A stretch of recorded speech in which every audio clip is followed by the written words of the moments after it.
دل کا اجالا شان رمضان، ہے مومنوں کے دل کا اجالا شان رمضان، ہے سارے مہینوں سے۔ جی ناظرین، آپ کا خیر مقدم ہے۔ الحمدللہ آج کا بھی روزہ ہم نے اختیار کیا اور دیکھتے ہی دیکھتے عشرہ رحمت ہم سے رخصت ہونے کو ہے بس، اور اس کے بعد عشرہ رحمت کے بعد عشرہ مغفرت ہے، اور اس کے بعد جہنم سے آزادی کا عشرہ ہے۔ اللہ تعالیٰ نے یہ ماہ مبارک عطا فرمایا، اور اس مقدس مہینے کے سحری کے اوقات میں ہم آپ کی خدمت میں حاضر ہوتے ہیں اس سیگمنٹ کے ساتھ، جس میں آپ کے سوالات لیے جاتے ہیں اور قبلہ مفتی محمد اکمل مدنی صاحب آپ کے سوالات کے جوابات عنایت کرتے ہیں۔ مفتی صاحب، کچھ سوالات ان باکس بھی تھے میرے پاس، میں چاہتا ہوں پیش کر دوں۔ ایک یہ کہ بچی کی شادی کے لیے انہوں نے پیسہ رکھا ہوا ہے یا سامان اس مد میں، کیا اس پر بھی شادی سے پہلے جو رکھا ہوا سامان ہے کیا زکوٰۃ ہوگی؟ دوسرا سوال ان کا یہ تھا کہ ہم نے ایک ایگریمنٹ ہوا ہے جس کے تحت ہمیں کچھ پیسہ ملنا ہے، لیکن ابھی کچھ پیسہ اس میں سے ملا ہے ابتداً، جس پر سال نہیں گزرا، تو جو ان کو مل چکا ہے کیا اس پر بھی زکوٰۃ ہوگی؟ اور ایک یہ کہ ان کی دکان ہے، دکان سے ان کو پیسہ مل رہا ہے، کرایہ مل رہا ہے، تو اس کی جو اس وقت مالیت تھی جب خریدی تھی اس کے مطابق زکوٰۃ دینی ہوگی یا موجودہ جو مالیت ہے اس کے مطابق زکوٰۃ دینی ہوگی؟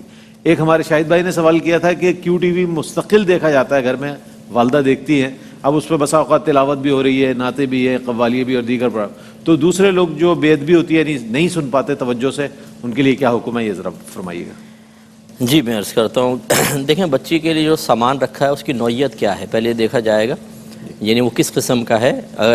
جو زکوٰۃ کا مال ہے وہ 4 قسم کے ہوتے ہیں: سونا، چاندی، روپیہ، کیش اور مال تجارت۔ اگر بچی کا سامان اس کے علاوہ ہے تو اس پہ کوئی زکوٰۃ نہیں، چاہے کروڑوں روپے کا ہو۔ اور اگر گولڈ وغیرہ لے کے رکھا ہوا ہے اور بچی کے قبضے میں نہیں دیا تو پھر یہ ماں یا باپ جس کا ہے سال گزرے گا تو ان کو زکوٰۃ دینی ہوگی، اور اگر بچی کے حوالے کر دیا ہے تو پھر وہ نصاب کے برابر ہے اور سال گزر گیا تو بالکل اس کے اوپر زکوٰۃ بنے گی۔ صرف بچی کے جہیز کے لیے مخصوص کر دینے سے مال زکوٰۃ سے فارغ نہیں ہوتا۔ اور انہوں نے کہا کہ کچھ مال مل گیا ہے، ایگریمنٹ کسی چیز کا ہوا تھا، تو جتنا ملا ہے اس پہ زکوٰۃ ہوگی، جو بھی نہیں ملا وہ قبضے میں نہیں آیا اس پہ زکوٰۃ نہیں ہوگی۔ تو اس پر بھی سال گزرنا ضروری، جتنا ملا ہے وہ کہہ رہی ہیں ابھی ملا ہے چند۔ ہاں، اس میں یہ اگلے والے میں شامل ہو جائے گا، لیکن چلے میں پہلے اس کو بتا دیتا ہوں۔ دیکھیں مسئلہ یہ ہوتا ہے اگر زکوٰۃ کا سال شروع ہو گیا ہے نا، یعنی اتنا پیسہ آ گیا جو نصاب کے برابر بن جائے، یہ تقریباً 52.5 تولہ چاندی 1,25,000 30,000 ہے آج کل، تو اس تاریخ نوٹ کر لینی چاہیے۔ جب اگلی تاریخ آئے گی اس میں نصاب مکمل ہے، زکوٰۃ بنے گی۔ درمیان میں کتنا آیا کتنا گیا اس کا اعتبار نہیں ہوتا، جو موجود ہے۔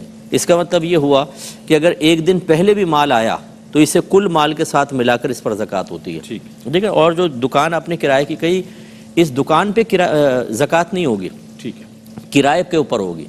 اگر وہ کرایہ آ رہا ہے خرچ ہوتا جا رہا ہے تو کچھ بھی نہیں، وہی دیکھتے ہیں کہ سال کے آخر میں جمع شدہ کتنا ہے۔ اگر وہ کرایہ جمع شدہ ہے تو پھر وہ دیگر مال کے ساتھ مل کر شاید زکوٰۃ کا سبب بن سکے گا۔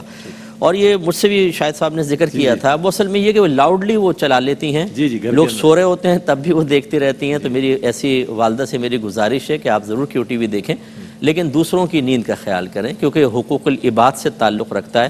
آپ اگر دیکھنا چاہیں تو اتنی بس آواز رکھیں کہ آپ تک پہنچے، ضرور دیکھیں، لیکن اس سے اگر دوسرے ڈسٹرب ہوں گے اور خدا نہ خواستہ کسی کے قلب میں دینی پروگرامز کے حوالے سے کوئی کوفت پیدا ہوئی تو ہو سکتا ہے کہ ان کے ایمان کے بھی وہ فرق پڑے یا ان کے نامہ اعمال میں گناہ لکھا جائے، سبب آپ بنیں گی تو اس لیے پھر آپ بھی گناہ گار ہو سکتی ہیں۔ اس لیے آہستہ آواز میں سنیں، دوسرے کے لیے باعث تکلیف نہیں ہونا چاہیے۔ ٹھیک ہے، ہمارے ساتھ کالرز ہیں۔ السلام علیکم، پہلی کالرز۔ وعلیکم السلام، ریش بھائی کیسے ہیں؟ اللہ کا شکر ہے، سوال بتائیے گا۔ جی میں بلوچستان سے بول رہا ہوں، قدیر احمد رضا قادری۔ جی مفتی صاحب سے میرا یہ کوشچن ہے کہ اس امام کے پیچھے نماز پڑھ سکتے جس کی ایک مٹھی سے داڑھی کم ہے، اور میرا دوسرا سوال یہ ہے کہ امامہ شریف کون سا افضل ہے؟ ابھی تو بہت سے رنگ ہیں، مثال ٹھیک ہے، ٹھیک، شامل کرتے ہیں، بہت شکریہ۔ جی دیکھیں، امام فقہ حنفی کے روشنی میں کم از کم ایک مشت داڑھی یہ واجب کے درجے میں ہے، تو اگر کوئی امام اس سے کم رکھتا ہے تو پھر نماز مکروہ تحریمی قرار دی اعلیٰ حضرت امام اہل سنت رضی اللہ تعالیٰ عنہ نے۔ لیکن یہ دیکھیں کہ وہ امام کس مذہب سے تعلق رکھتا ہے، ہو سکتا ہے کہ دوسرے کسی امام کو فالو کر رہا ہو فقہی اعتبار سے، اور ان کے ہاں کوئی گنجائش ہو اس اعتبار سے دیکھ لیں، ورنہ حکم وہ ہے جو میں نے عرض کیا۔ امامہ جو ہے وہ سفید، نبی کریم صلی اللہ علیہ وسلم سے سفید لباس ثابت ہے اور سیاہ امامہ باقاعدہ پہننا ثابت ہے، اور یہ امامہ لباس میں ہی آتا ہے، تو اس لیے اگر سفید یا سیاہ امامہ، کیونکہ فتح مکہ پہ خاص طور پہ نبی کریم صلی اللہ علیہ وسلم نے سیاہ امامہ زیب سر فرمایا، تو یہ بڑا افضل ہے، تو سیاہ امامہ پہن سکتے ہیں، اور یہ سفید بھی صحیح ہے۔ ٹھیک ہے، کالر ہے، السلام علیکم۔ وعلیکم السلام۔ جی جناب۔ سر جی میرا پہلا سوال تھا کہ میں نے یہ وعلیکم السلام، میرا پہلا سوال یہ ہے کہ میں نے ایک پلاٹ بیچا تھا 10 مرلے کا دوسرے مکان کے لنٹر کے لیے، اچھا، تو میں نے اپنا جی پی فنڈ بھی تقریباً 6 لاکھ نکلوایا تھا، لیکن ابھی میں وہ میرے پاس 20-21 لاکھ اماؤنٹ ہے، لیکن ابھی لنٹر نہیں ڈال سکا۔ لنٹر میں رمضان کے بعد ڈالوں گا، بتائیں کہ اس پہ میری زکوٰۃ فرض ہو گئی ہے جو میرے پاس پڑے ہوئے ہیں پیسے؟ ٹھیک ہے جناب، ایک اور ہے ہمارے ساتھ کالر، السلام علیکم۔ جی وعلیکم السلام۔ جی فرمائیے۔ جی بھائی میرے 2 کوشچن ہیں۔ ایک کوشچن یہ ہے کہ جیسے آپ وظیفہ وغیرہ تسبیحات پڑھتے ہیں، درود شریف اور پاس ٹی وی پہ ناچتے ہیں یا کوئی پروگرام اسلامک چل رہا ہو، تو کیا ہم پڑھ سکتے ہیں درود شریف وغیرہ؟ ٹھیک ہے۔ اور میرا دوسرا کوشچن یہ ہے کہ جیسے کسی کی غیبت کی یا چغلی کی، تو اب لازمی ہے کہ اس کو بتا کے اس سے معافی مانگی جائے، یا پھر ویسے اللہ تعالیٰ سے آپ معافی مانگ لیں؟ ٹھیک ہے، شامل کرتے ہیں آپ کے سوالات۔ جی صاحب۔ جی انہوں نے جو پوچھا، دیکھیں اگر تو وہ جو انہوں نے مال جمع کر کے رکھا ہے، جو پیسہ ہے، اگر تو وہ مکان میں مستغرق ہے، یعنی اسی میں پورا خرچ ہوگا، بچے گا بالکل بھی نہیں، تو پھر اس پہ زکوٰۃ نہیں ہوگی، کیونکہ یہ ذاتی مکان جو ہے یہ حاجت اصلیہ میں آتا ہے، اور جو مال حاجت اصلیہ میں مستغرق ہو، یعنی اس کے ساتھ مشغول ہو، اس کے اوپر زکوٰۃ نہیں ہوتی ہے۔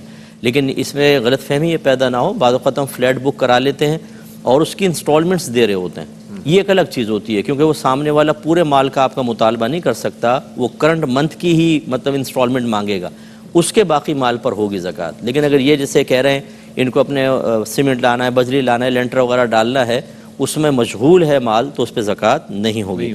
اور یہ بہن سے گزارش ہے کہ پروگرام 2 طرح کے ہوتے ہیں، ایک ہوتے ہیں جو فضائل پر مشتمل ہوتے ہیں، دیگر ایسے جو جائز ناجائز سے تعلق نہیں رکھتے ہیں، یعنی ان میں شرعی احکام بیان نہیں ہو رہے ہوتے، ان کے دوران تو آپ وظائف وغیرہ پڑھ سکتی ہیں اور دیکھتے رہیں، درود وغیرہ پڑھتے رہیں۔ لیکن جو خالصتاً جیسے یہ ہمارا بھی پروگرام چل رہا ہے، یہ اسی طرح اور پروگرام جس میں مسائل بیان ہو رہے ہوں، اس میں پوری یکسوئی اور توجہ سے اس کو سننا چاہیے۔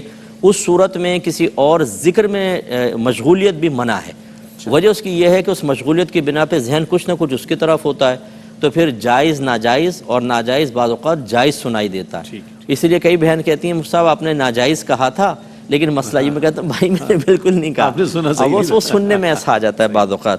اور دیکھیں غیبت چغلی اگر خدا نخواستہ کسی کی اور اس کو اطلاع نہیں پہنچی، تو پھر اس کے پاس جا کر بتانے کی حاجت نہیں ہے، ویسی اللہ کی بارگاہ میں توبہ کر لیں، کیونکہ اب آپ جا کر بتائیں گے تو اس کی مزید دل آزاری ہوگی۔ بالکل، یہ کس نے کہا کہ جو ایک اللہ نے راز رکھا ہے اس پردے کو ظاہر کریں، اس کو جا کر بتائیں، اس کی دل آزاری ہو، اور پھر کہیں معاف کر دو، بولے کہاں سے معاف کروں، اتنی برائیاں کی میری، اچھا مجھے اب پتہ چلا۔ تو یہ مزاج شرع یہ نہیں ہے۔ ہاں اگر اس کو اطلاع مل گئی اور آپ کو بھی پتہ چل گیا کہ کسی نے اس کو بتا دیا ہے، تو اس کی چونکہ دل آزاری ہو گئی ہے، اب جا کر آپ معافی طلب کریں۔ ٹھیک، کالر ہمارے ساتھ، السلام علیکم۔ جی جی جناب، سوال بتائیے۔ سوال یہ ہے حضرت کہ جو چیلوں کو پھیپھڑے اڑائے جاتے ہیں یا اس طرح کیا جاتا ہے، گوشت ڈالا جاتا ہے، تو کیا یہ اسلام میں جائز عمل ہے صدقے کے لیے؟ ٹھیک ہے، شامل کرتے ہیں۔ ایک اور ہمارے ساتھ کالر ہیں، السلام علیکم۔ وعلیکم السلام۔ میں 2 سوال ہے۔ ایک ہے کہ خطبے سے قبل جو اذان ہوتی ہے، اذان ثانی، وہ مسجد میں کھڑے ہو کے دے سکتے ہیں اندر، اور دوسرا کہ کسی غیر مسلم کے انتقال پہ انا للہ پڑھ سکتے ہیں۔ ٹھیک ہے جناب، ٹھیک ہے۔ جی مفتی صاحب کیا؟ جی دیکھیں، یہ اعلیٰ حضرت امام علیہ سنت نے منع فرمایا ہے کہ حدیث میں چیل اور کووں کی ہلاکت کا حکم ہے، ان کو فواسق قرار دیا ہے، یعنی فاسقہ سے فواسق نکلا ہے، کیونکہ یہ چیزیں اٹھا کے لے جاتے ہیں اور نقصان پہنچاتے ہیں، اس لیے پھیپڑے ڈالنا ان کو کوئی نیک کام نہیں ہے، صدقے کے طور پہ لوگ ڈالتے ہیں۔ ہاں وہ لوگوں کا بنا ہوا ہے نا ذہن۔ اب آپ خود بتائیں، چیلوں کو پھیپڑے ڈالنے سے کہ چیل وہ چین کر کے کوئی ایسا اعلان کر دے گی، دعا کر دے گی، سارے مسائل حل ہو جائیں گے۔ کبوتروں کو دانہ ڈال لیں، انسانوں کو کھلائیں، چیلوں کبووں کو نہ ڈالیں۔ اور خطبہ یہ جو خطبے کی اذان ہوتی ہے، اس کو اذان ثانی کہتے ہیں۔ حکم یہی ہے کہ یہ مسجد کے باہر ہونی چاہیے، امام کے سامنے لیکن مسجد سے باہر، جیسے کہ نبی کریم صلی اللہ علیہ وسلم کا دور میں ایسا طریقہ کار تھا، لیکن بعض علماء اس کی اجازت دیتے ہیں وہاں پر کہ جہاں عرف رائج ہو چکا ہے بہت زیادہ، اس میں کافی تفصیل ہے جو بیان ہونی چاہیے، لیکن یہ موقع کی مناسبت نہیں ہے، اس لیے میں نے دونوں موقع بیان کیے۔ افضل یہی والی صورت ہے جو پہلی ہے، اعلیٰ حضرت نے بھی اسی کو بیان فرمایا کہ امام کے سامنے لیکن مسجد سے باہر، لیکن جہاں رائج ہو وہاں جھگڑا نہ کیا جائے۔ ہمارا مشورہ یہ ہے وہاں اگر رائج ہو گیا ہے تو چلنے دیجئے، اس کی بھی کچھ دلائل ہیں لیکن وہ بھی ٹائم نہیں ہے میرے پاس۔ اور یہی کہتے ہیں کہ غیر مسلم کی موت پر انا للہ و انا الیہ راجعون پڑھنا، یہ تو پڑھ سکتے ہیں کیونکہ یہ کوئی دعا نہیں ہے، یہ اس کے لیے مغفرت طلب نہیں کر رہے ہم، یہ تو یہ ہے کہ بے شک اللہ، ہم سب اللہ کی ملکیت میں ہیں اور ہمیں اسی کی طرف جانا ہے۔ لیکن اگر کوئی دعا دے دی اللہ اس کو امن میں رکھے، ریسٹ ان پیس جیسے کہہ دیتے ہیں، یا اللہ اس کی بخشش فرمائے، یہ کفر لکھا ہے، کیونکہ قرآن میں واضح طور پہ نصوص قطعیہ ہیں کہ اگر کوئی حالت کفر میں مر گیا اس پر اللہ کی کوئی رحمت نازل نہیں ہوگی اور وہ ہمیشہ ہمیشہ جہنم میں جائے گا۔ زندگی میں توبہ کر لے، بخشش کے دروازے کھلے، لیکن اسی حالت میں مر گیا تو اب نہیں۔ اب اگر کوئی اس کے لیے مغفرت کی دعا کر رہا ہے تو حقیقتاً وہ ان آیات پر شبہ کر رہا ہے، اس سے ان کے مضمون پر کامل یقین حاصل نہیں، اور جو قرآن کی نصوص قطعیہ میں شک کرے وہ دار اسلام سے خارج ہو جاتا ہے۔ ہمارے ساتھ کالرز ہیں دو۔ السلام علیکم۔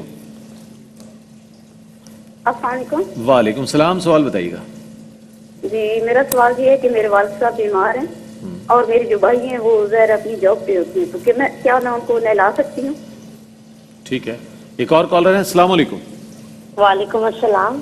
جی میرا سوال یہ ہے کہ اکثر بچے گدے پہ پیشاب وغیرہ کر دیتے ہیں، اگر وہ خشک ہو جائے اس پہ بیٹھیں گے تو کیا اس پہ بیٹھنے سے کپڑے تو نہیں نا پاک ہو جاتے؟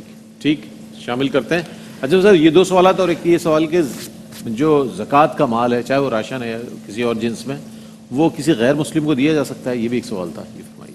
ٹھیک ہے، دیکھیں والد اگر کوئی اور نہیں ہے اور ضرورت ہے تو بچی نہلا سکتی ہے، لیکن ستر ڈھکا ہونا چاہیے، جیسے تہبند وغیرہ پہنا ہو اور وہ نہلا دیں، اور باقی پھر وہ والد صاحب وغیرہ پانی ڈال لیں اتنے مقام کے اوپر، تو یہ اتنا کر سکتی ہیں۔ ورنہ پھر بھائی کو چاہیے کہ وہ جیسے آتے ہیں تو شام میں یا رات میں وہ والد صاحب کو نہلائیں، یہ زیادہ بیسٹ ہے۔ اور یہ گدے پہ اگر بچے نے پیشاب کر دیا تو یہ بعض اوقات بہنیں دھوپ میں ڈال دیتی ہیں، اس کی اسمیل وغیرہ ختم ہو جاتی ہے، اگرچہ وہ نقشہ بنا رہتا ہے پورے دنیا کا، ورلڈ کا نقشہ، تو اگر وہ خشک ہو چکا ہے تو پھر تو اس پہ بیٹھنے میں کوئی مسئلہ نہیں ہے۔ ہاں اتنا ضرور احتیاط کریں کہ گیلا ہاتھ اگر ڈائریکٹ اس پہ لگا اور وہ پیشاب کی اسمیل ہاتھ کے اندر آ گئی تو ہاتھ ناپاک ہو جائے گا، اس لیے بیسٹ ہے کہ اس کو کوئی پاک کرنے کا ذریعہ بنایا جائے۔ لیکن اگر اس کو اوپر چادر بچھا دی جائے تو پھر بیٹھنے میں یا اس پہ بیٹھ کے کوئی وظیفہ وغیرہ پڑھ رہے ہیں تو اس کی اجازت ہوگی، کیونکہ اگر نیچے نجاست ہو اوپر مصلی بچھا لینا تو اس پہ کھڑے ہو کے نماز پڑھنے کی اجازت ہوتی ہے۔ جیسے ہم باہر جو ہیں جنازے ہو رہے ہوتے ہیں تو پھر جوتوں پہ کھڑے ہو کر بھی نماز پڑھ رہے ہوتے ہیں، ایسے ہوتا ہے تو اس کی اجازت ہوتی ہے۔ اور یہ غیر مسلم کو صدقات واجبہ نہیں دے سکتے ہیں، یہ صرف مسلمان کو دیں۔ ہاں یہ ہو سکتا ہے کہ انسانیت کے نام پر اگر کوئی مر رہا ہے یا غیر مسلم کو اشد ضرورت ہے تو پھر نفلی صدقات سے تھوڑی بہت ان کی مدد کی جا سکتی ہے۔ ٹھیک ہے، بہت شکریہ مفتی صاحب آپ کی تشریف آوری کا۔ ناظرین محترم، آپ جانتے ہیں کہ اس سیگمنٹ میں ہم آپ کے سوالات کو لیتے ہیں، جو ان باکس ملتے ہیں ہمیں، جو آپ لائیو کرتے ہیں، جو مفتی صاحب کو ملتے ہیں، ان تمام سوالات کے جوابات کوشش کرتے ہیں محدود وقت میں رہتے ہوئے، اور مفتی صاحب کا تو خاصہ یہ ہے کہ بہت مختصر اور جامع جوابات ارشاد فرماتے ہیں۔ تو انشاءاللہ یہ سلسلہ انتہائے رمضان تک جاری و ساری رہے گا، رحمت سحر میں آپ کا اور ہمارا ساتھ بھی رہے گا۔ کل اب تک کے لیے اپنے میزبان محمد رئیس احمد کو اجازت دیجیے، اللہ حافظ۔